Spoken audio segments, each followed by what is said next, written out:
Receptor গুলো থাকে ওরা দুইটা স্নায়ুর মাধ্যমে মস্তিষ্কের মেডুলা অবলঙ্গাটার সাথে যুক্ত থাকে। একটা স্নায়ু ডান পাশ দিয়ে যায়, একটা বাম পাশ দিয়ে যায়। এই স্নায়ু দুটার নাম হচ্ছে ভেগাস স্নায়ু। আচ্ছা, আর ক্যারোটিড ধমনী বা ক্যারোটিড সাইনাসের গায়ে যে ব্যারোরিসেপ্টর গুলো থাকে তারা কি করে, তাদের ওখান থেকে বের হয় একটা স্নায়ু যার নাম হেরিং স্নায়ু। ডান পাশ দিয়ে বের হয় একটা হেরিং স্নায়ু, আবার বাম পাশ দিয়ে বের হয় আরেকটা হেরিং স্নায়ু, রাইট অ্যান্ড লেফট হেরিং স্নায়ু। এই সব জায়গায় যে ব্যারোরিসেপ্টর গুলো থাকে তারা এই হেরিং স্নায়ুর মধ্যে তথ্য দেয়, রক্তচাপ পরিমাপের তথ্য দেয়। তারপরে এইখান থেকে আবার দুইটা স্নায়ু বের হয় মস্তিষ্কের মেডুলা অবলঙ্গাটার এখান থেকে। এই স্নায়ু দুটোকে বলা হয় গ্লসোফেরেঞ্জিয়াল স্নায়ু। গ্লসোফেরেঞ্জিয়াল স্নায়ু এই স্নায়ুর মধ্যে যায়, ভেগাস স্নায়ু থেকে যে হেরিং স্নায়ুর মধ্যে দিয়ে যে তথ্য উৎপন্ন হয় সেটা গিয়ে গ্লসোফেরেঞ্জিয়াল স্নায়ুর মাধ্যমে গিয়ে মেডুলা অবলঙ্গাটায় পৌঁছায়। তো যাই হোক, আমরা যেটা বলতে চাই, এই ভেগাস স্নায়ুর মাধ্যমে সরাসরি হোক অথবা হেরিং স্নায়ুর মাধ্যমে গ্লসোফেরেঞ্জিয়াল হয়ে পরোক্ষভাবে হোক, সব তথ্যই মস্তিষ্কের মেডুলা অবলঙ্গাটায় যায় যে কোনো ব্যক্তির রক্তের চাপটা কি অবস্থায় আছে। তো যদি কোনো ব্যক্তির রক্তের চাপ খুব বেশি বেড়ে যায় তাহলে যে ব্যারোরিসেপ্টর গুলো সক্রিয় হয় সেই ব্যারোরিসেপ্টরকে বলা হয় উচ্চচাপ ব্যারোরিসেপ্টর। আর রক্তের চাপ যদি কমে যায় তাহলে যে ব্যারোরিসেপ্টর গুলো সক্রিয় হয় তাদের বলা হয় নিম্নচাপ ব্যারোরিসেপ্টর। মানে রক্তের চাপ বেড়ে গেলে তথ্য পাঠায় উচ্চচাপ ব্যারোরিসেপ্টর, আর রক্তের চাপ কমে গেলে সেই তথ্য পাঠায় নিম্নচাপ ব্যারোরিসেপ্টর। তবে আরো এক ধরনের রিসেপ্টর আমাদের আছে, ওদেরকে আবার ব্যারোরিসেপ্টর বলে না, ওদেরকে বলে আয়তন রিসেপ্টর। আয়তন রিসেপ্টর। কেউ কেউ আবার আয়তন রিসেপ্টর আর নিম্নচাপ ব্যারোরিসেপ্টরকে একই বলে মনে করেন। আবার কেউ কেউ বলেন যে না, আয়তন রিসেপ্টর জিনিসটা আবার আলাদা। ওরা কি করে, ওরা রক্তের আয়তন পরিমাপ করে, কারণ রক্তের আয়তনের সাথেও রক্তের চাপটা নির্ভরশীল। রক্তের আয়তন যদি বেড়ে যায়, একজন মানুষের দেহে রক্ত আছে 5 লিটার, এখন যদি সে 2 লিটার পানি খায় তাহলে সাথে সাথে পানিটা আস্তে আস্তে রক্তের সাথে মিশে যাবে, তাহলে রক্তের আয়তন বেড়ে যাবে। আয়তন বেড়ে গেলে তার রক্ত যদি আগে 5 থাকে এখন 6 বা 7 লিটার হয় পানির কারণে, তাহলে অবশ্যই প্রেশার বাড়বে, তাই না? একই শিরা, একই ধমনী, একই হার্ট, আগে 5 লিটার রক্ত পরিবহন করতে এখন 7 লিটার রক্ত পরিবহন করলে অবশ্যই চাপটা বেড়ে যাবে। এইরকম ভাবে আবার যদি কারো দেহ থেকে পানি বের হয়ে যায় প্রস্রাবের মাধ্যমে বা ঘামের মাধ্যমে, তাহলে তার আবার এই আয়তন কমে যাবে রক্তের, তখন আবার চাপটা কমে যাবে। তাহলে এই আয়তন রিসেপ্টর আবার রক্তের আয়তনটা পরিমাপ করে, মস্তিষ্কের কাছে আবার সেই খবরটাও পাঠায়। এবং রক্তের আয়তনটাও স্ট্যান্ডার্ড রাখার জন্য একটা মেকানিজম শরীরের মধ্যে আছে। সেই আয়তন নিয়ন্ত্রণ করার সাথে সাথে চাপেরও একটা নিয়ন্ত্রণ করা সম্ভব হয়। তো এই বিষয়গুলো আমরা এখন আলোচনা করব, গতদিন আমরা আলোচনা করেছিলাম। তবে এই যে ব্যারোরিসেপ্টর গুলো আছে এদের মধ্যে দুইটা ধরন আছে, একটা উচ্চচাপ একটা নিম্নচাপ ব্যারোরিসেপ্টর। উচ্চচাপ ব্যারোরিসেপ্টর রক্তের চাপ বেড়ে গেলে খবর পাঠায় মস্তিষ্কের কাছে। এখন এইখানে কিন্তু মিক্স করা, এই ব্যারোরিসেপ্টর গুলোর মধ্যে মিক্স করা, কেউ উচ্চচাপ কেউ নিম্নচাপ কেউ আয়তন রিসেপ্টর, এগুলো এরকম মিলানো মিশানো থাকে। তো যাই হোক, রক্তের চাপ বেড়ে গেলে তথ্য পাঠায় উচ্চচাপ ব্যারোরিসেপ্টর মস্তিষ্কের কাছে। মস্তিষ্ক তখন রক্তচাপ কমানোর জন্য কি করতে পারে, একজন মানুষের রক্তের চাপ যদি খুব বেড়ে যায় সেই চাপটা কমাতে গেলে কিভাবে কমানো যায়। হার্টকে মস্তিষ্ক বলে যে তুমি জোরে জোরে চাপ দিও না, আস্তে আস্তে চাপ দাও। অর্থাৎ হৃৎপিণ্ডের যেটা সংকোচন, ঠিক আছে, সেটাকে সে নিয়ন্ত্রণ করে, যে হৃৎপিণ্ডের যে নিলয়টা সিস্টোল করে সংকুচিত হয় সেটা যেন আস্তে করে, বেশি জোরে না করে, সেই কমান্ড মস্তিষ্ক দেয়। আবার শিরার ধমনীকে বলে তোমরা প্রসারিত হয়ে যাও, মোটা হয়ে যাও। তাহলে যদি হৃৎপিণ্ড আস্তে আস্তে চাপ দেয়, ওদিকে শিরার ধমনী যদি প্রসারিত হয়ে মোটা হয়ে যায়, তাহলে ওই ব্যক্তির রক্তের চাপটা আস্তে আস্তে কমে যেতে থাকবে। আবার কোনো ব্যক্তির রক্তের চাপ যদি স্বাভাবিকের চেয়ে অনেক কমে যায় তাহলে তাকে বাঁচাতে হলে কি করতে হবে, রক্তের চাপ বাড়াতে হবে। সেটা কিভাবে সম্ভব, মস্তিষ্কের কাছে যখন সেই খবর চলে আসে নিম্নচাপ ব্যারোরিসেপ্টরের মাধ্যমে, মস্তিষ্ক তখন হৃৎপিণ্ডের নিলয়কে বলে জোরে জোরে চাপ দাও, জোরে জোরে চাপ দাও। আর শিরার ধমনীকে বলে যে তোমরা আগের চেয়ে সরু হয়ে যাও। তাহলে হৃৎপিণ্ড যদি জোরে জোরে চাপ দিতে থাকে, শিরার ধমনী যদি আগের চেয়ে সরু হয়ে যায়, তাহলে অবশ্যই তার রক্তের চাপটা বেড়ে যাবে। এইভাবে হার্টের সংকোচন প্রসারণ নিয়ন্ত্রণের মাধ্যমে অথবা শিরার ধমনীকে সংকুচিত বা প্রসারিত করে রক্তের চাপ বাড়ানো কমানোর একটা মেকানিজম আছে। আর প্রস্রাবটা কম বা বেশি করার মাধ্যমে রক্তের চাপ বাড়ানো কমানোর একটা কৌশল আছে, সেটা আমরা আয়তন রিসেপ্টরের মাধ্যমে আলোচনা করব। তো আমরা এখন এখন এই প্রশ্নগুলোর উত্তর দিচ্ছি। আচ্ছা, আগের দিন তো কোনো নোট করো নাই, করছো? না স্যার। আচ্ছা লেখো, রক্তচাপ কি আশ্চর্য, ক্লাসে মাত্র 9 জন 8 জন। না, তোমাদের ব্যাচকে কিন্তু আমি আর রাখবো না, রাখা সম্ভব হবে না, মার্চ করে দিতে হবে। তোমাদের ব্যাচকে মার্চ করে দেওয়া ছাড়া আর কোনো উপায় দেখতেছি না আমি। এই ব্যাচে স্টুডেন্ট যখন অফলাইনে পড়াইতাম তখনও মোটামুটি একটা গ্রহণযোগ্য ছিল, প্রায় 15-20 জনকে আমি পাইতাম। এই মাসে গত মাসে তো ফর্মই জমা দিছে প্রায় 20 জনের মতো দেখলাম, 15 জন না 20 জন। কিন্তু এখন ক্লাস করতেছে মাত্র 9 জন, ছেলে আর মেয়েদের দুইটা গ্রুপ মিলায় এখানে ক্লাসে আছে মাত্র 9 জন, 8 জন, আমি ছাড়া 8 জন। এই ব্যাচ তো টিকায় রাখার কোনো সুযোগ নেই, হয় তারা ক্লাস করবে নাহলে গ্রুপ মানে ব্যাচ মার্চ করে দিবে অন্য ব্যাচের সাথে। এই রোজার দিনে এইভাবে কষ্ট করে পড়ানো যাবে না। 7-8 জনের জন্য এখন আবার একজন জয়েন করলো, এত দেরি করে কেন জয়েন করছে কে জানে। তো এইভাবে যদি ইনসিনসিয়ার ব্যাচ হয়, এদের নিয়ে আসলে রান করা যাবে না। এরা ক্লাস করে না, ক্লাসের মর্যাদাও বোঝে না, ক্লাসের গুরুত্বও বোঝে না, ক্লাস করেও না। আচ্ছা লেখো,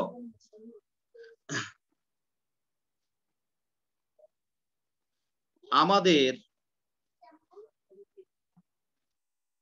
এই খেয়াল করে এই যে ব্যারো রিসেপ্টর গুলোর কথা বলেছি বা আয়তন রিসেপ্টর গুলোর কথা বলেছি, সেগুলো কিন্তু আমাদের এই হৃৎপিণ্ডের ভেতরেও থাকে, হৃৎপিণ্ডের ভেতরেও বিভিন্ন জায়গায় সেট করা থাকে।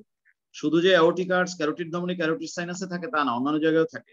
লেখো, আমাদের হৃৎপিণ্ড এবং রক্তবাহিকা সমূহের অভ্যন্তরে, আমাদের হৃৎপিণ্ড এবং রক্তবাহিকা সমূহের অভ্যন্তরে এমন কিছু স্নায়ু কেন্দ্র থাকে, আমাদের হৃৎপিণ্ড এবং রক্তবাহিকা সমূহের প্রাচীরে, অভ্যন্তরীণ প্রাচীরে, আমাদের হৃৎপিণ্ড এবং রক্তবাহিকা সমূহের অভ্যন্তরীণ প্রাচীরে এমন কিছু স্নায়ু কেন্দ্র থাকে যারা রক্তের চাপ নির্ণয় করতে পারে। হ্যাঁ, আমাদের হৃৎপিণ্ড এবং রক্তবাহিকা সমূহের অভ্যন্তরীণ প্রাচীরে, রক্তবাহিকা মানে কি, এই যে শিরা, ধমনী, এগুলো সবই তো রক্তবাহিকা। আমাদের হৃৎপিণ্ড এবং রক্তবাহিকা সমূহের অভ্যন্তরীণ প্রাচীরে এমন কিছু স্নায়ু কেন্দ্র থাকে যারা রক্তের চাপ পরিমাপ করতে পারে, কমা, এদেরকে ব্যারো রিসেপ্টর বলে। আমাদের হৃৎপিণ্ড এবং রক্তবাহিকা সমূহের অভ্যন্তরীণ প্রাচীরে এমন কিছু স্নায়ু কেন্দ্র থাকে যারা রক্তের চাপ পরিমাপ করতে পারে, কমা, এদেরকে ব্যারো রিসেপ্টর বলে। লিখতে পারছো?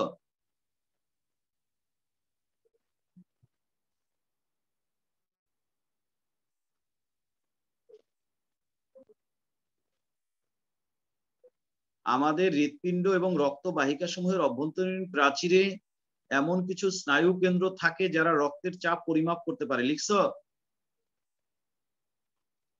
এদেরকে ব্যারো রিসেপ্টর বলে। লিখছো কিনা বলো? তোমরা কথা না বললে আমি বুঝবো কিভাবে? লিখছো কিনা বলো না। জি স্যার। লেখা কাটা কাটা আছে, কথা কাটা কাটা যায়? কথা কি কাটা কাটা যায় নাকি? হ্যালো, শোনা যায় না? যায় না? না স্যার, কথা তো যায় ক্লিয়ার তো স্যার। স্যার। ও, তাহলে ওরা আবার কি বলে? সবার তো একরকম থাকে না, নেট আপ ডাউন করে। তোমরা একটু, আমি যখন জিজ্ঞেস করি তখন কেউ না কেউ উত্তর দিও, তাহলে নাহলে বুঝি না তো, এখানে তো আর দেখতে পাই না কাউকে। আচ্ছা, যাদের, এদেরকে ব্যারো রিসেপ্টর বলে। দাঁড়িয়ে সাথী লেখো, এখন তো শোনাই যায় না। কি শোনাই যায় না কথা? কে বললা কথা শোনাই যায় না? না কে স্যার, কে? কথা তো আমরা শুনতে পাইতেছি। না, ওর নেট তাহলে এত খারাপ কেন? কে কার কথা শুনতেই পাও না? কে? আলভি নাকি? কে বললা? নাফি না রাগিব? কথা শোনা যায় না কার? সৌহার্দ্য নাকি ইয়াদ মোহাম্মদ? কে কথা শুনতে পাও না বলো?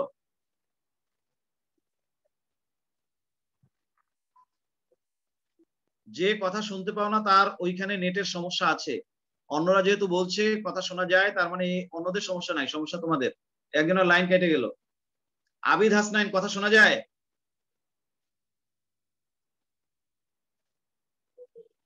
আলভির লাইন খারাপ। আবিদ হাসনাইন, আহমেদ রেজা, কথা শোনা যায়? জি স্যার।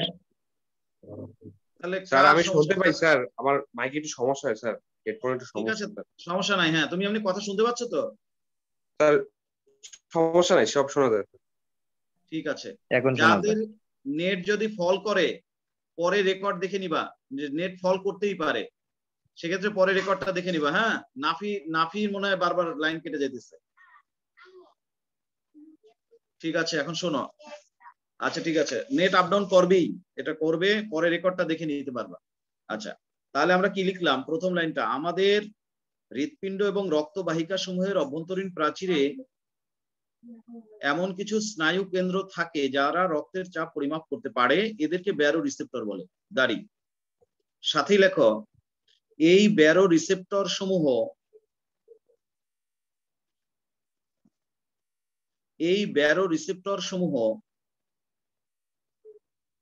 কতিপয় স্নায়ুর মাধ্যমে মস্তিষ্কের মেডুলা অবলঙ্গাটার সাথে যুক্ত থাকে। এই ব্যারো রিসেপ্টর সমূহ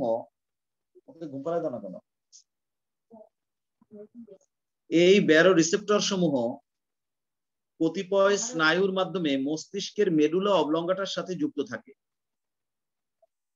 এই ব্যারো রিসেপ্টর সমূহ কতিপয় স্নায়ুর মাধ্যমে মস্তিষ্কের মেডুলা অবলঙ্গাটার সাথে যুক্ত থাকে। লিখতে পারছো?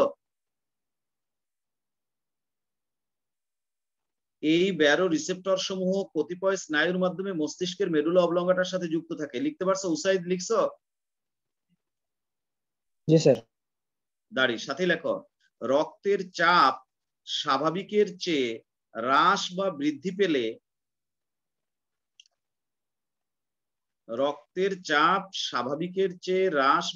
পেলে ব্যারো রিসেপ্টর সমূহ সেই তথ্য মস্তিষ্কের মেডুলা অবলঙ্গাটায় প্রেরণ করে। রক্তের চাপ স্বাভাবিকের চেয়ে হ্রাস বা বৃদ্ধি পেলে ব্যারো রিসেপ্টর সমূহ সেই তথ্য মস্তিষ্কের মেডুলা অবলঙ্গাটায় প্রেরণ করে। রক্তের চাপ স্বাভাবিকের চেয়ে হ্রাস বা বৃদ্ধি পেলে ব্যারো রিসেপ্টর সমূহ সেই তথ্য মস্তিষ্কের মেডুলা অবলঙ্গাটায় প্রেরণ করে। লিখছো? তুলতুল লিখছো? জি স্যার। দাঁড়ি সাথে লেখো, মস্তিষ্ক তখন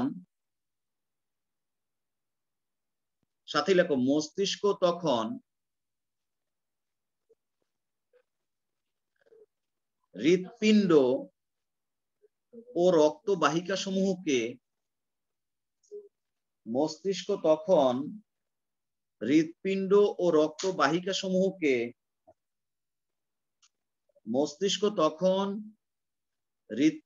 ও রক্তবাহিকা সমূহকে প্রয়োজন অনুযায়ী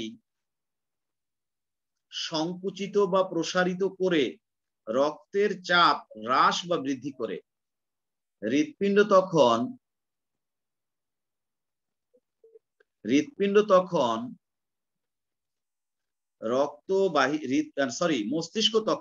মস্তিষ্ক তখন হৃৎপিণ্ড ও রক্তবাহিকা সমূহকে প্রয়োজন অনুযায়ী সংকুচিত বা প্রসারিত করে রক্তের চাপ হ্রাস বা বৃদ্ধি করে।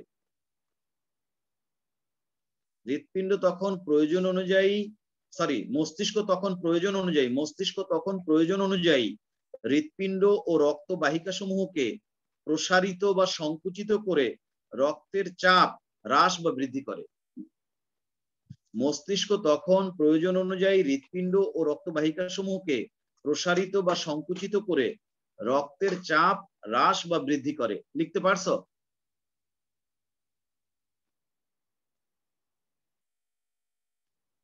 রেজা লিখছো?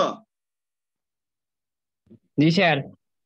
মস্তিষ্ক তখন হৃৎপিণ্ড ও রক্তবাহিকা সমূহকে প্রয়োজন অনুযায়ী প্রসারিত বা সংকুচিত করে রক্তের চাপ হ্রাস বা বৃদ্ধি করে। লিখছ? এবার সাথেই লেখো, নিচে আলাদা লাইন করে লেখো, সংক্ষেপে পদ্ধতিটি নিম্নরূপ।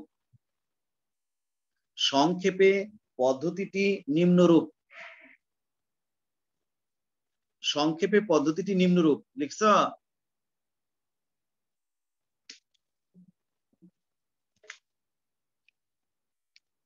সংক্ষেপে পদ্ধতিটি নিম্নরূপ। নাম্বার 1 লেখো।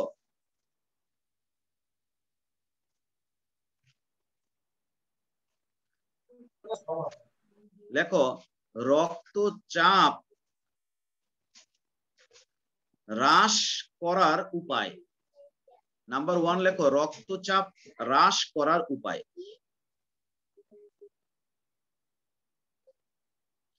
নাম্বার 1 লেখো রক্তচাপ হ্রাস করার উপায়। আন্ডারলাইন করে হাইফেন দিয়ে লেখো কোনো ব্যক্তির রক্তচাপ স্বাভাবিকের চেয়ে বেড়ে গেলে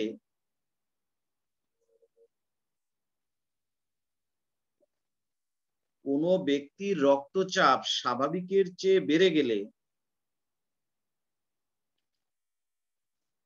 যে ব্যারোরিসেপ্টর সেই তথ্য মস্তিষ্কে প্রেরণ করে তাদেরকে উচ্চচাপ ব্যারোরিসেপ্টর বলে। কোনো ব্যক্তির রক্তচাপ স্বাভাবিকের চেয়ে বেড়ে গেলে যে ব্যারোরিসেপ্টর মস্তিষ্কে সেই তথ্য প্রেরণ করে তাদেরকে উচ্চচাপ ব্যারোরিসেপ্টর বলে।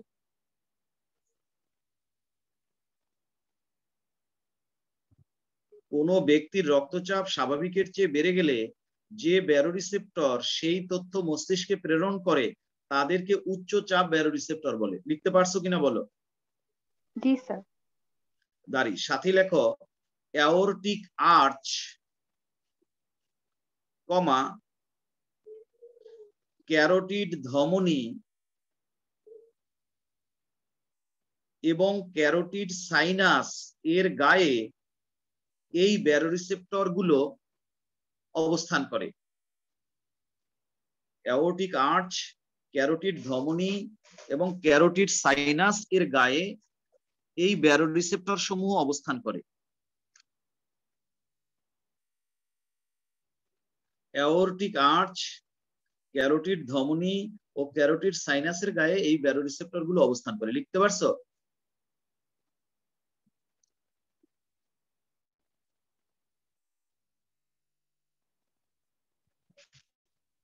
লিখতে পারছো কিনা বলো? জি স্যার। অ্যাওরটিক আর্চ, ক্যারোটিড ধমনী ও ক্যারোটিড সাইনাসের গায়ে এই ব্যারোরিসেপ্টর সমূহ অবস্থান করে। অ্যাওরটিক আর্চ, ক্যারোটিড ধমনী ও ক্যারোটিড সাইনাসের গায়ে, অ্যাওরটিক আর্চ কমা ক্যারোটিড ধমনী ও ক্যারোটিড সাইনাস এর গায়ে এই ব্যারোরিসেপ্টর সমূহ অবস্থান করে। লিখতে পারছো? জি স্যার। দাঁড়ি সাথে লেখো এরা অনেক সময়, সাথে লেখো এরা অনেক সময় ভেগাস স্নায়ুর মাধ্যমে সরাসরি, এরা অনেক সময় ভেগাস স্নায়ুর মাধ্যমে সরাসরি এবং হেরিং ও গ্লসোফেরিঞ্জিয়াল স্নায়ুর মাধ্যমে, প্রথমটা কি বললেন? এরা অনেক সময় ভেগাস, ভেগাস এই যে ভেগাস লিখছি দেখো না, এরা অনেক সময় ভেগাস স্নায়ুর মাধ্যমে সরাসরি এবং হেরিং ও গ্লসোফেরিঞ্জিয়াল স্নায়ুর মাধ্যমে মস্তিষ্কে তথ্য প্রেরণ করে। এরা অনেক সময় ভেগাস স্নায়ুর মাধ্যমে সরাসরি এবং হেরিং ও গ্লসোফেরিঞ্জিয়াল স্নায়ুর মাধ্যমে মস্তিষ্কে তথ্য প্রেরণ করে। এরা অনেক সময় ভেগাস স্নায়ুর মাধ্যমে সরাসরি এবং হেরিং ও গ্লসোফেরিঞ্জিয়াল স্নায়ুর মাধ্যমে মস্তিষ্কে তথ্য প্রেরণ করে।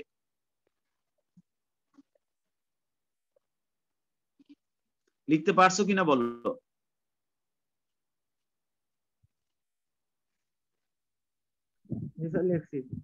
দাঁড়ি সাথে লেখো প্রাপ্ত তথ্য বিশ্লেষণ করে মস্তিষ্ক, প্রাপ্ত তথ্য বিশ্লেষণ করে মস্তিষ্ক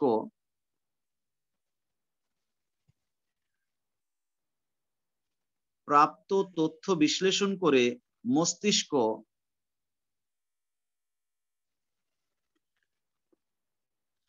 হৃৎপিণ্ডকে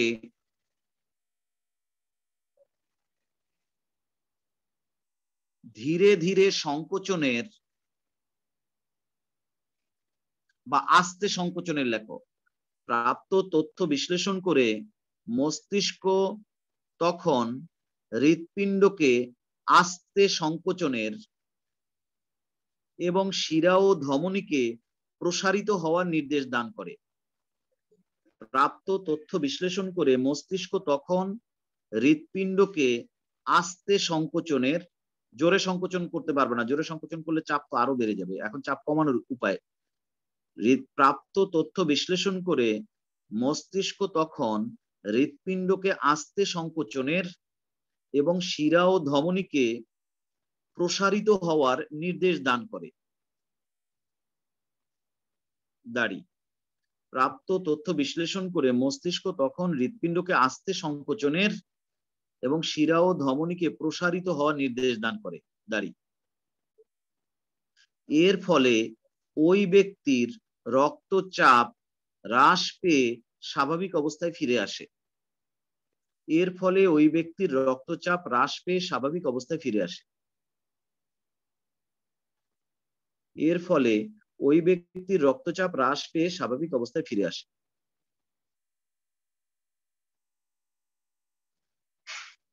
এর ফলে ওই ব্যক্তির রক্তচাপ হ্রাস পেয়ে স্বাভাবিক অবস্থায় ফিরে আসে।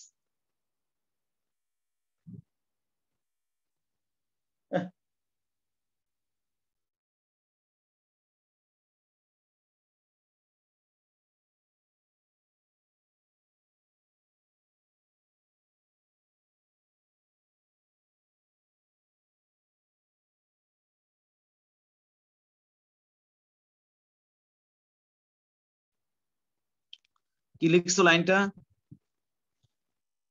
এর ফলে ওই ব্যক্তির রক্তচাপ হ্রাস পেয়ে স্বাভাবিক অবস্থায় ফিরে আসে। লিখতে পারছো? জি স্যার। জি স্যার। আচ্ছা, এবার লেখো নিচে নাম্বার 2, রক্তচাপ বৃদ্ধির উপায়। রক্তচাপ বৃদ্ধির উপায়।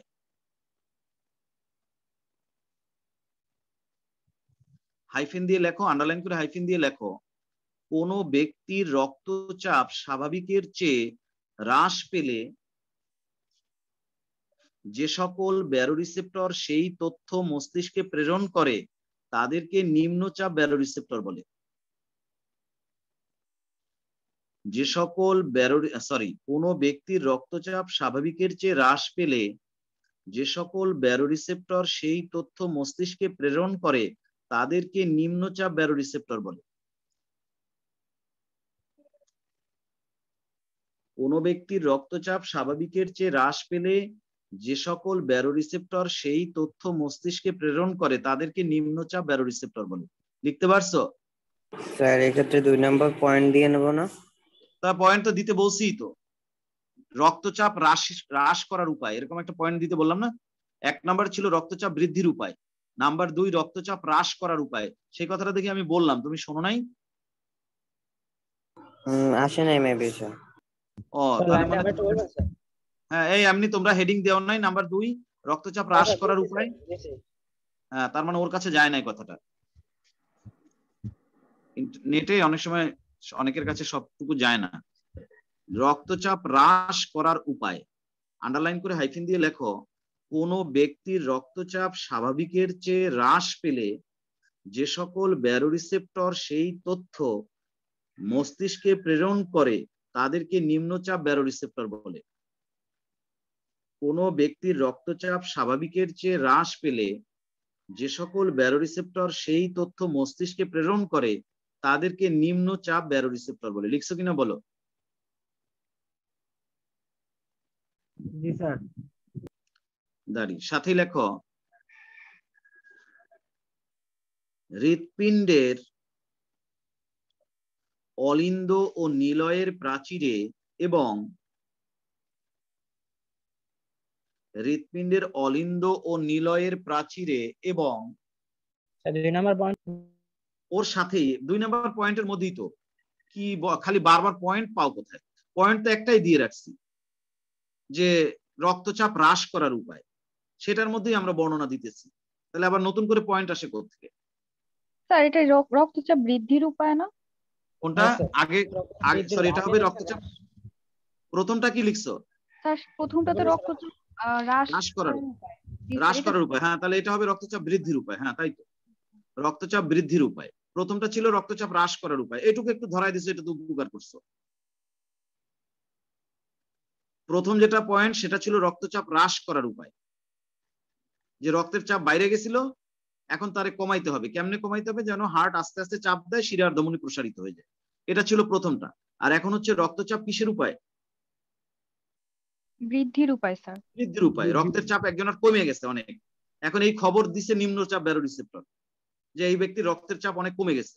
এখন তাহলে কি রক্তের চাপ তার আরো কমাইতে হবে না বাড়াইতে হবে? বাড়াইতে হবে স্যার। বাড়াইতে হবে। তাহলে হেডিং এ বোধহয় আমি নিজে একটু মিস্টেক করছি, দেখো মিলায় নাও। 1 নাম্বার হেডিং হচ্ছে রক্তচাপ হ্রাস করার উপায়, আর এখন 2 নাম্বার হেডিং হচ্ছে রক্তচাপ বৃদ্ধি করার উপায়। তার আন্ডারে এই বর্ণনাগুলো দিচ্ছি। কি বর্ণনা দিচ্ছি? কোন ব্যক্তির রক্তের চাপ স্বাভাবিকের চেয়ে কমে গেলে যে সকল ব্যারোরিসেপ্টর সেই তথ্য মস্তিষ্কে প্রেরণ করে তাদেরকে নিম্নচাপ ব্যারোরিসেপ্টর বলে। নিম্নচাপ ব্যারোরিসেপ্টর খবর পাঠাবে, যেহেতু রক্তের চাপ কমে গেছে। খবর পাঠালে মস্তিষ্ক যে উদ্যোগ নেবে সেটা তো রক্তচাপ বাড়ানোর উদ্যোগ নেবে, কারণ রক্তের চাপ তো তার কমে গেছে, খবর আসছে নিম্নচাপ ব্যারোরিসেপ্টরের মাধ্যমে। এখন মস্তিষ্কের কাজ কি? মস্তিষ্কের কাজ তাড়াতাড়ি এই রক্তের চাপটা বাড়াইতে হবে, রাইজ করতে হবে, না তো বাঁচবে না ওই লোকটা। সেই উদ্যোগটা কিভাবে নেয় সেটা এখন বলছি। তারপরে বলছি যে আমাদের হৃৎপিণ্ডের অলিন্দ ও নিলয়ের প্রাচীরে, হৃৎপিণ্ডের অলিন্দ ও নিলয়ের প্রাচীরে এবং সিস্টেমিক ও পালমোনারি শিরার প্রাচীরে, সিস্টেমিক ও পালমোনারি শিরার প্রাচীরে, সিস্টেমিক শিরা কাকে বলে তা জানো না, পালমোনারি শিরা কাকে বলে সেটা হয়তো জানো। যে শিরাটা ফুসফুস থেকে অক্সিজেন যুক্ত রক্ত হৃৎপিণ্ডের মধ্যে নিয়ে আসে তাকে বলে পালমোনারি শিরা, এটার কথা জানো। আর সিস্টেমিক শিরা সম্পর্কে এখন জানো না, পরে জানবে, এখন বেশি কথা বললে পেঁচায় যাবে। লেখো হৃৎপিণ্ডের অলিন্দ ও নিলয়ের প্রাচীরে, কমা সিস্টেমিক ও পালমোনারি শিরার প্রাচীরে নিম্নচাপ ব্যারোরিসেপ্টর সমূহ অবস্থান করে। হৃৎপিণ্ডের অলিন্দ ও নিলয়ের প্রাচীরে, কমা সিস্টেমিক ও পালমোনারি শিরার প্রাচীরে নিম্নচাপ ব্যারোরিসেপ্টর সমূহ অবস্থান করে।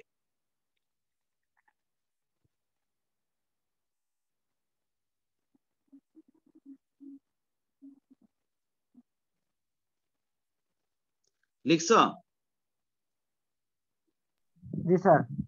হৃৎপিণ্ডের অলিন্দ ও নিলয়ের প্রাচীরে, কমা সিস্টেমিক শিরা ও পালমোনারি শিরার প্রাচীরে নিম্নচাপ ব্যারোরিসেপ্টর সমূহ অবস্থান করে। লিখছ? জি স্যার। দাড়ি সাথেই লেখো ভেগাস স্নায়ু, কমা হেরিং স্নায়ু ও গ্লসোফেরেঞ্জিয়াল স্নায়ুর মাধ্যমে, ভেগাস স্নায়ু, হেরিং স্নায়ু ও গ্লসোফেরেঞ্জিয়াল স্নায়ুর মাধ্যমে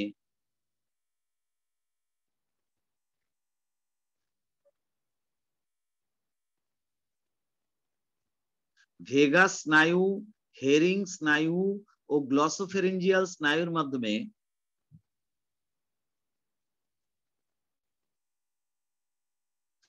রক্তচাপ হ্রাসের তথ্য যখন মস্তিষ্কে পৌঁছায়, রক্তচাপ হ্রাসের তথ্য যখন মস্তিষ্কে পৌঁছায়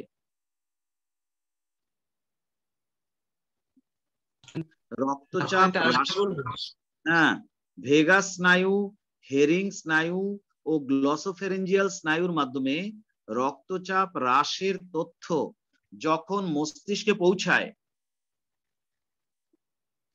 ভেগাস স্নায়ু, হেরিং স্নায়ু ও গ্লসোফেরেঞ্জিয়াল স্নায়ুর মাধ্যমে রক্তচাপ হ্রাসের তথ্য যখন মস্তিষ্কে পৌঁছায়, ভেগাস স্নায়ু, হেরিং স্নায়ু ও গ্লসোফেরেঞ্জিয়াল স্নায়ুর মাধ্যমে রক্তচাপ হ্রাসের তথ্য যখন মস্তিষ্কে পৌঁছায়। লিখছ? জি স্যার। ভেগাস স্নায়ু, হেরিং স্নায়ু ও গ্লসোফেরেঞ্জিয়াল স্নায়ুর মাধ্যমে, একই স্নায়ু, আগে যে স্নায়ুটা ছিল উচ্চচাপ ব্যারোরিসেপ্টরের তথ্য যাওয়ার জন্য, আর এই একই স্নায়ু এখন নিম্নচাপ ব্যারোরিসেপ্টরের তথ্য যাওয়ার জন্য, একই স্নায়ুর মাধ্যমে তথ্য যায়। রক্তচাপ হ্রাসের তথ্য ভেগাস স্নায়ু, হেরিং স্নায়ু ও গ্লোসোফেরিঞ্জিয়াল স্নায়ুর মাধ্যমে যখন মস্তিষ্কে পৌঁছায়, মস্তিষ্ক তখন হৃৎপিণ্ডকে জোরে জোরে চাপ প্রয়োগ করার জন্য এবং শিরা ও ধমনীকে সংকুচিত হওয়ার জন্য নির্দেশ দান করে।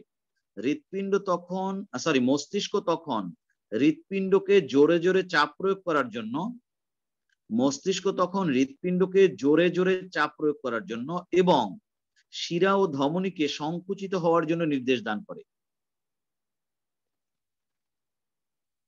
মস্তিষ্ক তখন হৃৎপিণ্ডকে জোরে জোরে চাপ প্রয়োগ করার জন্য এবং শিরা ও ধমনীকে সংকুচিত হওয়ার জন্য নির্দেশ দান করে। এর ফলে ওই ব্যক্তির রক্তচাপ বৃদ্ধি পেয়ে স্বাভাবিক অবস্থায়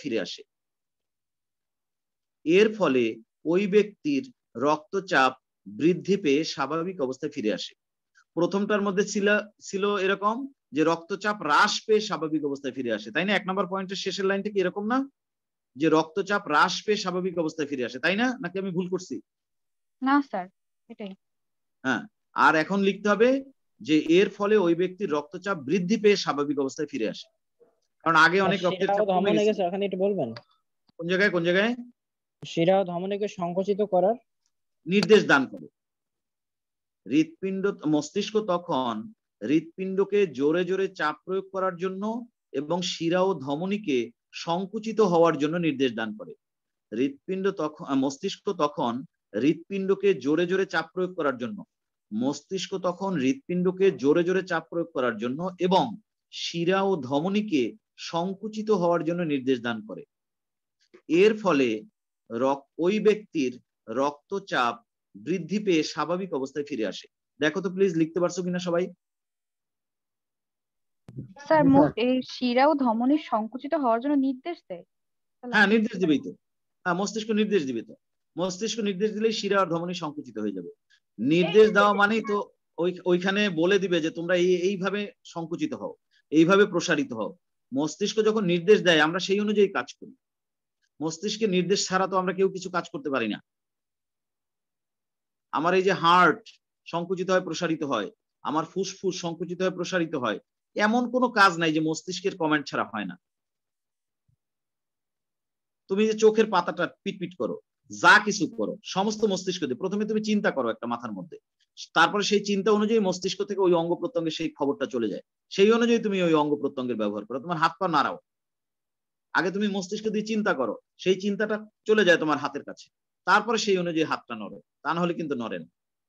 মানুষের যখন প্যারালাইসিস হয়ে যায় তখন মানুষ চিন্তা করে যে হ্যাঁ আমি হাতটা নাড়াবো, কিন্তু নাড়াতে পারে না। কেন? কারণ মস্তিষ্ক যে কমান্ড পাঠাবে সেই সিগন্যাল সিস্টেম যদি ফেল করে, তাহলে তুমি চিন্তা করতেছো কিন্তু কমান্ড ওখানে যাচ্ছে না। বুঝেন না জিনিসটা?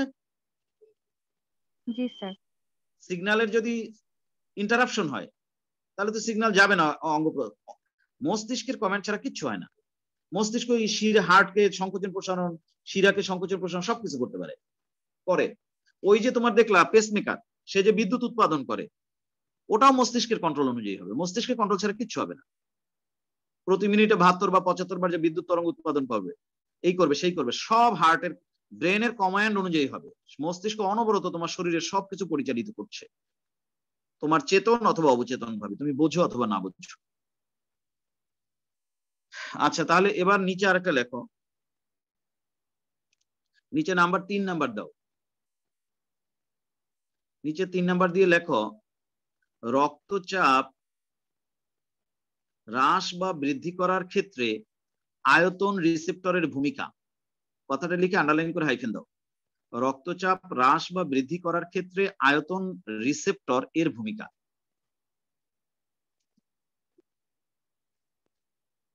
রক্তচাপ হ্রাস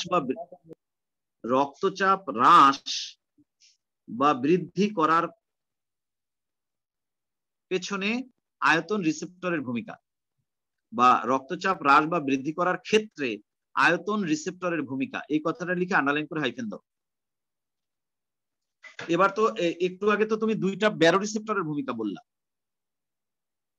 ঠিক আছে? আর এখন তুমি আয়তন রিসেপ্টরের ভূমিকা বলবা। আচ্ছা, আরেকটা কথাটা তো একটা কথা বলা উচিত ছিল, সেটা আমি ভুলে গেছি। এই যে তোমার দুই রকমের ব্যারো রিসেপ্টরের কথা বললো, একটা হচ্ছে উচ্চচাপ ব্যারো রিসেপ্টর আর একটা নিম্নচাপ ব্যারো রিসেপ্টর।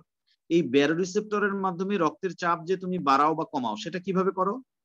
হয় শিরা বা ধমনীকে বলো মোটা হও বা চিকন হও, অথবা হার্টকে বলো জোরে চাপ দাও বা আস্তে চাপ দাও। এই তো তোমার মেকানিজম, এতক্ষণ ধরে তো তুমি তাই বলছো নাকি? ব্যারো রিসেপ্টরের মাধ্যমে তুমি যে এই রক্তের চাপ কমাও বা বাড়াও, এই প্রক্রিয়াটাকে বলা হয় ব্যারো রিফ্লেক্স।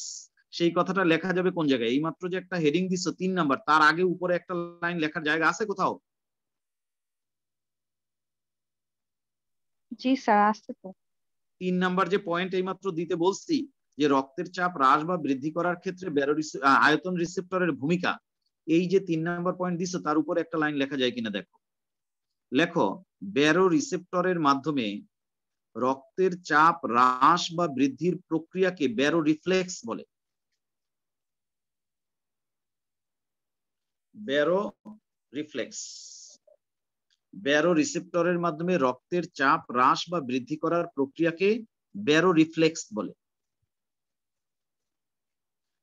ব্যারো রিসেপ্টরের মাধ্যমে রক্তের চাপ হ্রাস বা বৃদ্ধি করার প্রক্রিয়াকে ব্যারো রিফ্লেক্স বলে। লিখছো?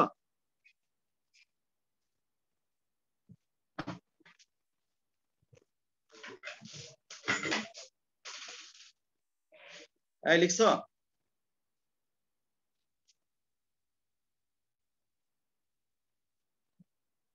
এবার 3 নাম্বার পয়েন্ট। 3 নাম্বার পয়েন্টটা কি লিখছি বলো তো? সিফান সিফাত বলো 3 নাম্বার পয়েন্ট কি লিখতে বলছি? রক্তচাপ হ্রাস বা বৃদ্ধি করার ক্ষেত্রে আয়তন রিসেপ্টরের ভূমিকা। ঠিক আছে, ওইটা সামনে লেখো। লেখো, আমাদের হৃৎপিণ্ডের ভেতরে এবং শিরা ও ধমনীর প্রাচীরে এমন কিছু রিসেপ্টর আছে, আমাদের হৃৎপিণ্ডের ভেতরে এবং শিরা ও ধমনীর প্রাচীরে এমন কিছু রিসেপ্টর আছে যারা রক্তের আয়তন নির্ণয় করতে পারে।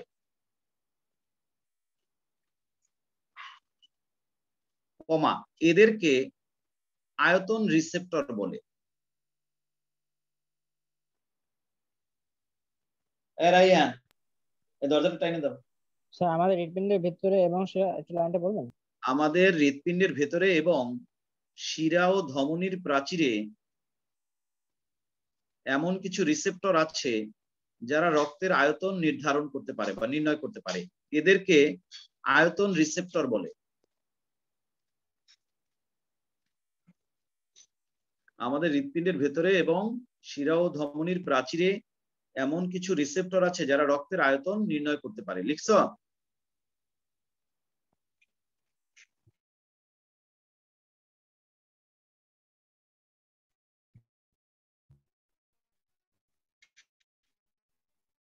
জি স্যার, লিখছি।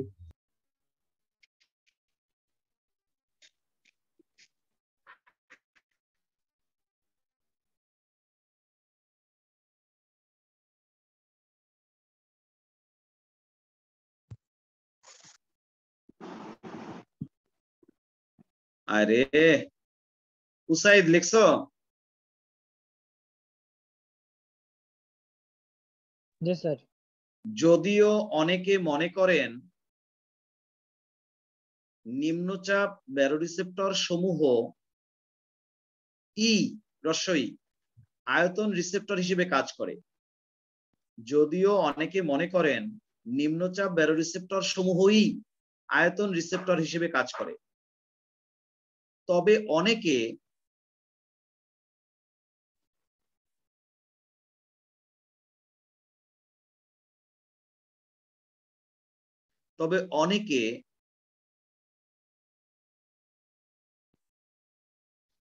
মনে করেন আয়তন রিসেপ্টর সমূহ ভিন্ন ধরনের। যদিও অনেকে মনে করেন নিম্নচাপ ব্যারোরিসেপ্টর সমূহই আয়তন রিসেপ্টর হিসেবে কাজ করে, তবে অনেকে আয়তন রিসেপ্টর সমূহকে ভিন্ন বলে মনে করেন।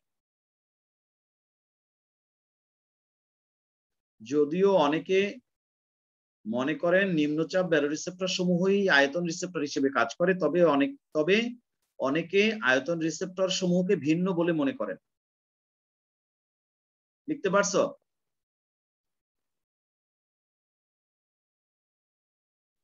যদিও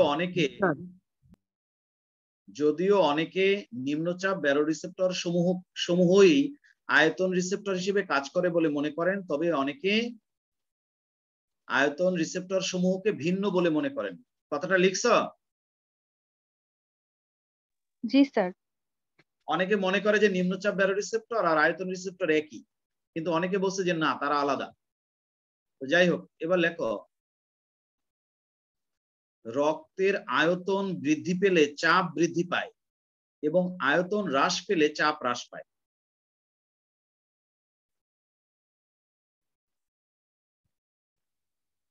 রক্তের আয়তন বৃদ্ধি পেলে চাপ বৃদ্ধি পায় এবং আয়তন হ্রাস পেলে চাপ হ্রাস পায়।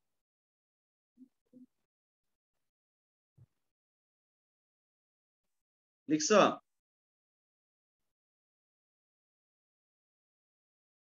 দাড়ি সাথে লেখো, কোন তরল পদার্থ খাদ্য হিসেবে গ্রহণ করলে রক্তের আয়তন বেড়ে যায়।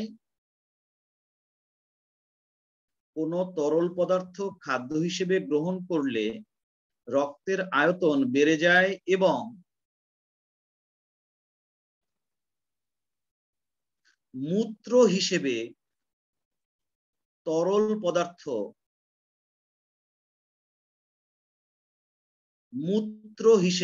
প্রস্রাব হিসেবে আর কি, মূত্র হিসেবে তরল পদার্থ দেহ থেকে অপসারণ করলে রক্তের আয়তন হ্রাস পায়। কোন তরল পদার্থ খাদ্য হিসেবে গ্রহণ করলে রক্তের আয়তন বৃদ্ধি পায় এবং মূত্র হিসেবে তরল পদার্থ দেহ থেকে অপসারণ করলে রক্তের আয়তন হ্রাস পায়।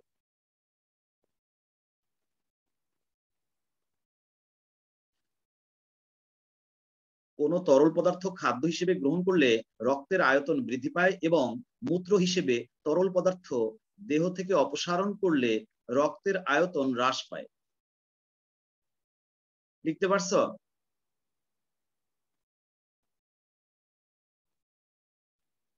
জি স্যার।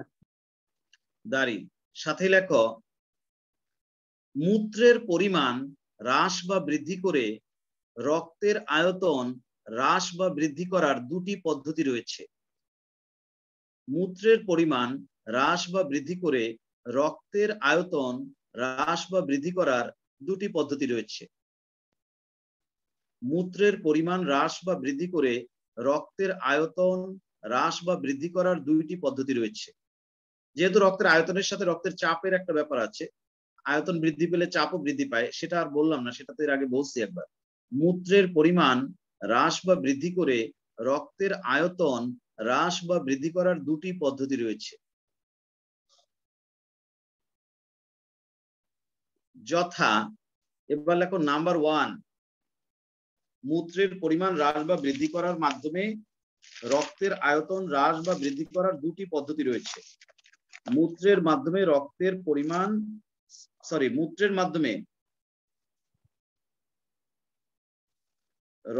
কি লিখছে লাইনটা, মূত্রের পরিমাণ হ্রাস বা বৃদ্ধি করার মাধ্যমে প্রস্রাবের পরিমাণ বাড়াবো বা কমাবো, মস্তিষ্ক সেটা পারে করতে, কিভাবে সেটা এখন দেখবা। মূত্রের পরিমাণ হ্রাস বা বৃদ্ধি করার মাধ্যমে রক্তের আয়তন হ্রাস বা বৃদ্ধি করার দুটি পদ্ধতি রয়েছে, যথা 1 নম্বরে লেখো ADH এর মাধ্যমে। এবার দেখবো আমরা কিভাবে প্রস্রাবের পরিমাণ বাড়াই বা কমাই। তাহলে প্রস্রাব যদি বেশি হয় রক্তের আয়তন কমে যাবে, চাপও কমে যাবে। প্রস্রাব যদি কম হয় তাহলে রক্তের আয়তন আর কমবে না, কারণ প্রস্রাবের মাধ্যমে পানি যদি শরীর থেকে না বের হয় রক্তের আয়তন তো আর কমবে না। রক্তের আয়তন না কমা মানেই রক্তের চাপটা সঠিক বজায় থাকা বা বেড়ে যাওয়া। আমি প্রস্রাবটা যদি বেশি হয়ে যায় তাহলে রক্ত থেকে পানি বের হয়ে যাবে, দেহ থেকে পানি বের হয়ে যাবে, রক্তের আয়তন কমে যাবে, চাপও কমে যাবে। আর যদি আমি প্রস্রাব না করি বা না করতে পারি তাহলে আমার দেহের মধ্যে পানি আটকা পড়ে যাবে, তাহলে আমার আয়তন রক্তের বেড়ে যাবে, চাপও বেড়ে যাবে। তার মানে আমার এখন প্রস্রাবটা বাড়ানো কমানো কিভাবে হয় সেটা আমরা দেখব। নাম্বার 1 লেখো ADH এর মাধ্যমে। আচ্ছা শোনো, আমরা যখন পড়বো মানবদেহের মস্তিষ্ক তখন দেখবা আমাদের এই মস্তিষ্কে পন্স আছে, মেডুলা অবলঙ্গাটা আছে, সেগুলো তো আছেই। আমাদের এই মস্তিষ্কের মধ্যে একটা গ্রন্থি আছে এই সেরেব্রামের ঠিক নিচে, এটাকে বলা হয় পিটুইটারি গ্রন্থি। কি গ্রন্থি? পিটুইটারি গ্রন্থি। কি গ্রন্থি বলো না? পিটুইটারি গ্রন্থি। পিটুইটারি গ্রন্থি, হ্যাঁ। এই গ্রন্থিটা খুব মারাত্মক। এই গ্রন্থিটার নাম হচ্ছে মাস্টার গ্ল্যান্ড। আমাদের শরীরের মধ্যে যতগুলো গ্রন্থি আছে এর মধ্যে এই গ্রন্থিটাই খুব ইম্পর্টেন্ট। এটা দিয়ে অনেকগুলো হরমোন বের হয়। এই গ্রন্থি থেকে একটা হরমোন বের হয়, তার নাম হচ্ছে anti die ইউরেটিক hormone. Anti die ইউরেটিক hormone. এই হরমোনটাকে সংক্ষেপে বলে এডিএইচ। এটা এমন একটা হরমোন, তুমি যদি পানি বেশি খাও, তোমার রক্তের আয়তন যদি বেড়ে যায়, রক্তের আয়তন যখন বেড়ে যাবে মানে বেশি হবে, তখন পিটুইটারি গ্রন্থি থেকে এই এডিএইচ মানে এন্টি ডাইউরেটিক হরমোনটা কম উৎপন্ন হবে। এডিএইচ তখন কম হবে উৎপন্ন, কম নির্গত হবে। এডিএইচ যদি কম উৎপন্ন হয় তাহলে তোমার প্রস্রাব বেড়ে যাবে।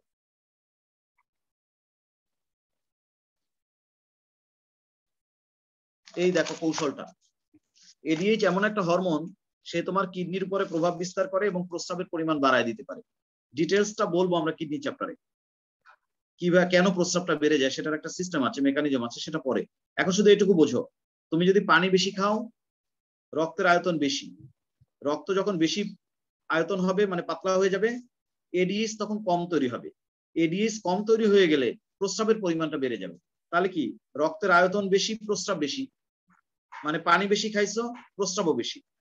তাহলে মনে রাখবে প্রস্রাব তৈরিতে বাধা প্রদান করে না, না, সেটার মেকানিজমটা এখন বললে ঝামেলা লাগবে। শুধু এইটুকু বোঝো, এই প্রস্রাব তৈরির কোনো ব্যাপার না। প্রস্রাবটা শরীর থেকে বের হয়ে যাবে নাকি শরীরের মধ্যে থেকে যাবে। প্রস্রাব কি, রক্তটাকে ফিল্টার করে যে পানিটা বের হয় ওটাই হচ্ছে প্রস্রাব। এই পানিটা কি শরীরের মধ্যেই থাকবে না শরীর থেকে বের হয়ে যাবে, এটা কন্ট্রোল করে এডিএইচ। ওই নেফ্রনের গঠনের উপর একটা ব্যাপার আছে। নেফ্রনের গায়ে এক ধরনের ছিদ্র আছে, সেই ছিদ্রের আয়তন ছোট বড় করে দিতে পারে এই এডিএইচ। সেটা এখানে বলতে গেলে আরো ঝামেলা, অন্যদিকে চলে যাব। শুধু এইটুকু বোঝো, তোমার যদি পানি বেশি খাও তাহলে এডিএইচ কম উৎপন্ন হবে। এডিএইচ কম উৎপন্ন হলে প্রস্রাব বেশি হবে। তার মানে পানি বেশি, এডিএইচ কম, প্রস্রাব বেশি। পানি বা রক্তের আয়তন আর এডিএইচ আর প্রস্রাব তিনটা পাশাপাশি লিখলে এদের পাশাপাশি অবস্থাটা হবে প্রত্যেকের ব্যস্তানুপাতিক। এটা বেশি হলে এটা কম হবে, এটা কম হলে আবার এটা বেশি হবে। আর দুই মাথার দুইটা হচ্ছে সমানুপাতিক। আচ্ছা, এর উল্টা ঘটনা কি, তোমার যদি রক্তের আয়তন কম হয়, ধরো তুমি পানি খাইতেছো না, এই রোজার মাসে যেটা হয়, রক্তের আয়তন কম, এখন হবে উল্টা। রক্তের আয়তন কমে গেলেই ভলিউম রিসেপ্টর মস্তিষ্কে খবর পাঠাবে, মস্তিষ্ক তখন এডিএইচ বেশি তৈরি করবে। এডিএইচ বেশি তৈরি হয়ে গেলে প্রস্রাব তোমার কমে যাবে। তাহলে প্রস্রাব যদি কমে যায় তাহলে তো তোমার রক্তের আয়তন আর হ্রাস পাবে না, তাহলে তোমার রক্তের আয়তনটা বলতে পারো যে কম্পারেটিভলি বাড়তে থাকবে। কারণ পানি তুমি খাইতেছো কিন্তু প্রস্রাব করতেছো না, তাহলে তো রক্তের আয়তন হ্রাস পাবে না, চাপও হ্রাস পাবে না। এই হচ্ছে মেকানিজম। এখন এটা লেখো, কি আগের লাইনটা লেখছো কি সেটা বলো। এডিএইচ এর মাধ্যমে লিখছো? জি স্যার। লেখো, আমাদের মস্তিষ্কের পিটুইটারি গ্রন্থি থেকে এন্টি ডাই ইউরেটিক হরমোন, আমাদের মস্তিষ্কের পিটুইটারি গ্রন্থি থেকে এন্টি ডাই গ্রন্থে মানে ফার্স্ট লাইন, হ্যাঁ, আমাদের মস্তিষ্কের পিটুইটারি গ্রন্থি থেকে এন্টি ডাই ইউরেটিক হরমোন, ব্র্যাকেটে লেখো এডিএইচ, নির্গত হয়। আমাদের মস্তিষ্কের পিটুইটারি গ্রন্থি থেকে এন্টি ডাই ইউরেটিক হরমোন নির্গত হয়।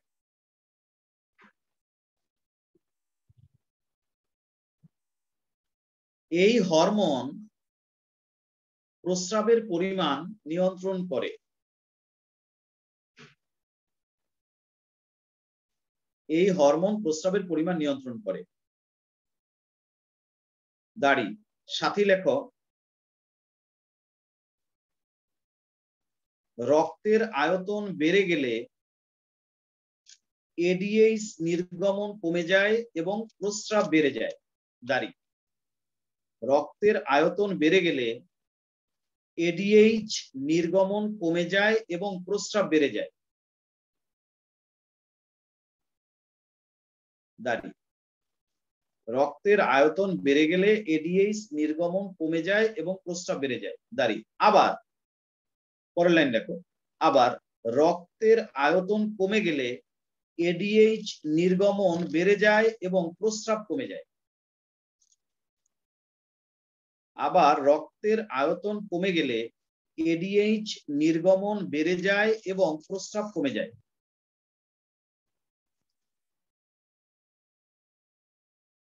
লিখছা?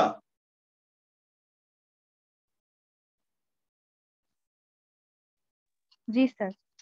এভাবে এডিএইচ প্রস্রাবের পরিমাণ হ্রাস বা বৃদ্ধি করে রক্তের আয়তন তথা চাপ হ্রাস বা বৃদ্ধি করে। এভাবে এডিএইচ প্রস্রাবের পরিমাণ হ্রাস বা বৃদ্ধি করে রক্তের আয়তন তথা চাপ কিন্তু বলবা, কারণ আয়তন আর চাপ একই। আয়তন বাড়লে চাপ বাড়বে, আয়তন কমলে চাপ কমবে, সোজা কথা। এভাবে এডিএইচ প্রস্রাবের পরিমাণ হ্রাস বা বৃদ্ধি করে রক্তের আয়তন তথা চাপ হ্রাস বা বৃদ্ধি করে। লিখছা?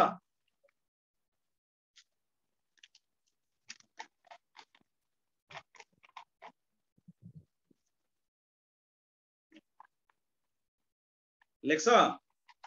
জি স্যার। আচ্ছা, এবার আরেকটা সিস্টেম আছে প্রস্রাবের পরিমাণ কমানো বা বাড়ানোর, আরেকটা মেকানিজম আছে, সেটাকে বলে নাম্বার 2। লেখো রেনিন হাইফেন অ্যাঞ্জিওটেনসিন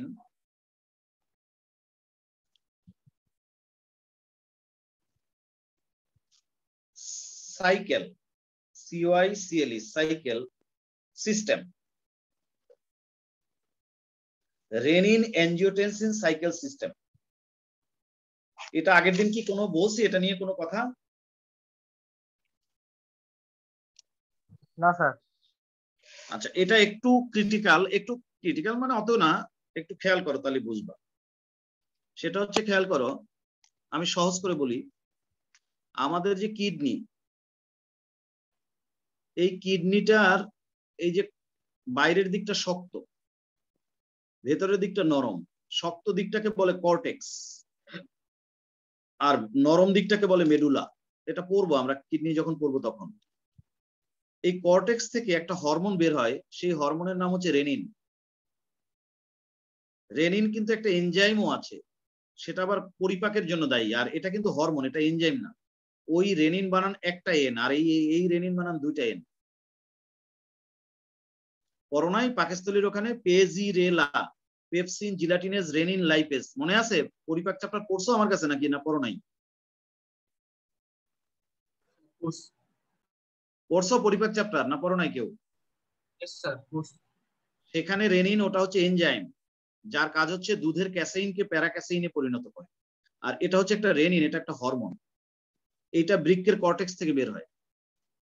এই হরমোনটা কি করে, আমাদের রক্তের মধ্যে একটা উপাদান আছে, এই উপাদানটার নাম হচ্ছে অ্যাঞ্জিওটেনসিন। এটা একটা প্রোটিন জাতীয় পদার্থ, একটা রাসায়নিক পদার্থ। এই উপাদানটা বের হয় কলিজা থেকে, যকৃৎ থেকে এই উপাদানটা বের হতে থাকে। কলিজা বা যকৃৎ থেকে বের হয়ে রক্তের সাথে মিশতে থাকে। এই অ্যাঞ্জিওটেনসিনটা যখন যকৃৎ থেকে বের হয় তখন থাকে নিষ্ক্রিয়। নিষ্ক্রিয় অবস্থাটাকে বলে অ্যাঞ্জিওটেনসিন 1। কিন্তু রেনিন হরমোন এটার সাথে যখন বিক্রিয়া করে, রেনিনটা বের হলো কোত্থেকে? কিডনি থেকে। আর অ্যাঞ্জিওটেনসিনটা বের হলো কোত্থেকে? কলিজা থেকে। দুজনের সাথে দেখা হলো কোথায় বৈশা? রক্তে বৈশা। দেখা হওয়ার পরে এই অ্যাঞ্জিওটেনসিনটা হয়ে যায় সক্রিয় অ্যাঞ্জিওটেনসিন 2। অ্যাঞ্জিওটেনসিন 1টা হচ্ছে নিষ্ক্রিয়, আর অ্যাঞ্জিওটেনসিন 2 হচ্ছে সক্রিয়। এই অ্যাঞ্জিওটেনসিন 2 কি করে? এটা তৈরি হলো কোথায়? রক্তের মধ্যে। এইটাই রক্তের মাধ্যমে ভাসতে ভাসতে চলে আসে, সারা দেহে চলে যায়। তখন এই রক্তটা যখন কিডনির মধ্যে ঢোকে, দেখো কিডনি থেকে বের হলো রেনিন, সে যায় অ্যাঞ্জিওটেনসিনটাকে অ্যাঞ্জিওটেনসিন 2 তে বানায় আবার কিডনিতে নিয়ে আসলো। কিডনির এখানে একটা টুপির মতো একটা গ্রন্থি আছে কিডনির উপরে, কিডনি যখন পড়াবো তখন দেখবা। সেই টুপির মতো গ্রন্থিটাকে বলা হয় অ্যাড্রিনাল গ্রন্থি। অ্যাড্রিনাল গ্রন্থি, হ্যাঁ, কিডনির উপর একটা গ্রন্থি আছে যার নাম অ্যাড্রিনাল গ্রন্থি। এই অ্যাড্রিনাল গ্রন্থি থেকে অনেক রকমের হরমোন বের হয়, তার মধ্যে একটা গুরুত্বপূর্ণ হরমোনের নাম হচ্ছে অ্যালডোস্টেরন। তাহলে কি দাঁড়ালো, এই অ্যাঞ্জিওটেনসিন 2 এসে অ্যাড্রিনাল গ্রন্থিকে অ্যালডোস্টেরন হরমোন উৎপাদনে বাধ্য করলো। অ্যালডোস্টেরন আবার এমন একটা হরমোন, সে করে কি জানো, রক্তের ভেতরে যে সোডিয়াম আয়ন থাকে এটাকে ধরে রাখে, এটাকে প্রস্রাবের সাথে বাইরে বের হতে দেয় না। আমাদের যখন শরীর থেকে প্রস্রাব বের হয়ে যায় তখন কিন্তু তার মধ্যে সোডিয়াম আয়ন, পটাশিয়াম আয়ন নানা কিছুই থাকে, কিন্তু অ্যালডোস্টেরন হরমোনটা কি করে, সোডিয়াম আয়নটাকে রক্তের মধ্যেই ধরে রাখে, এটাকে ফিল্টার হয়ে প্রস্রাব হয়ে বাইরে বের হতে দেয় না। তাতে করে কি হয়, রক্তের মধ্যে সোডিয়াম আয়নের মাত্রা বেড়ে যেতে থাকে এই অ্যালডোস্টেরন হরমোনের কারণে। সোডিয়াম আয়নের যখন মাত্রা বেড়ে যেতে থাকে তখন রক্তের মধ্যে আরেকটা আয়ন থাকে যেটার নাম হচ্ছে ক্লোরাইড আয়ন। ক্লোরাইড আয়ন, ঠিক আছে, এই ক্লোরাইড আয়ন তখন সোডিয়াম আয়নের সাথে যুক্ত হয়ে সোডিয়াম ক্লোরাইডে রূপান্তরিত হয়। এইভাবে রক্তের মধ্যে প্রচুর পরিমাণে যখন সোডিয়াম ক্লোরাইড তৈরি হয়, এটা যেহেতু একটা লবণ, তখন রক্তের ঘনত্ব বেড়ে যায়। রক্তের যখন ঘনত্ব বেড়ে যায় তখন ওই রক্ত পানি ধরে রাখে বেশি পরিমাণে। একটা জিনিস যদি বেশি ঘন হয় তাহলে স্বাভাবিকভাবেই তার মধ্যে বেশি পরিমাণে পানি আবদ্ধ থাকবে, কারণ অত ঘনত্ব তো, সে কারণে ডিফিউশন প্রক্রিয়ার কারণে পানিটা ওর ভেতরে বেশি থেকে যেতে চাইবে। তখন কি হবে, প্রস্রাবের পরিমাণ কমে যাবে। রক্ত যত ঘন হয়ে যাবে রক্তের মধ্যে পানি তত আটকা পড়ে যাবে, কারণ লবণ এই পানিটাকে ধরে রাখবে, আর প্রস্রাবটা তখন কমে যাবে। আর এর উল্টা পদ্ধতি কি, উল্টা পদ্ধতি হচ্ছে তোমার কিডনি থেকে যদি রেনিন হরমোন কম উৎপন্ন হয় তাহলে সক্রিয় অ্যাঞ্জিওটেনসিন 2 আর তৈরি হবে না। সক্রিয় অ্যাঞ্জিওটেনসিন 2 যদি তৈরি না হয় তাহলে তোমার অ্যাড্রিনাল গ্রন্থি থেকে অ্যালডোস্টেরন হরমোন তৈরিটা কমে যাবে। অ্যালডোস্টেরন হরমোন তৈরিটা যদি কমে যায় তাহলে সোডিয়াম আয়নটা রক্ত থেকে বের হয়ে প্রস্রাবের সাথে মিশতে থাকবে। তখন কি বলা যায়, রক্ত পাতলা হয়ে যাবে, প্রস্রাব বেশি হয়ে যাবে। রক্ত পাতলা হলে প্রস্রাব বেশি হলে যা হওয়ার তা তো হবে, বোঝোই। প্রস্রাব বেশি হলে রক্ত আয়তন কমে যাবে, আয়তন কমে গেলে রক্তের চাপও কমে যাবে। আর যদি প্রস্রাবের পরিমাণ কমে যায়, সোডিয়াম আয়ন বেশি দেহের মধ্যে থেকে গেলে প্রস্রাব কমে যাবে। প্রস্রাব কমে গেলে কিন্তু তোমার আবার দেহের মধ্যে রক্তের আয়তন বেড়ে যাবে, চাপও বেড়ে যাবে। এটা বুঝছো না বোঝো নাই? এটা একটু আজকের ক্লাসে আর লেখানো গেল না, আগামী ক্লাসে পরের ব্যাচটা অপেক্ষা করতেছে। তো 4টায় একটা ব্যাচ আছে, অলরেডি 4:03 বাজে, এখন তোমাদের আমি ছেড়ে দিতে বাধ্য হচ্ছি। স্যার, হ্যাঁ বলো। স্যার সন্ধ্যা 7টার বেশি কি এইগুলাই পড়ানো হচ্ছে না? তোমাদের ব্যাচটা নিয়ে আমি কথা বলবো পরে, এখন আর কথা বলা যাবে না। আমার 4টার একটা ব্যাচ ওয়েট করতেছে, ওদেরকে লিংক দিতে হবে। তোমাদের এইখানে আজকে যেটা আলোচনা করলাম রেনিন এনজিওটেনসিস সাইকেল, এটা পরের ক্লাসে কথা বলবো।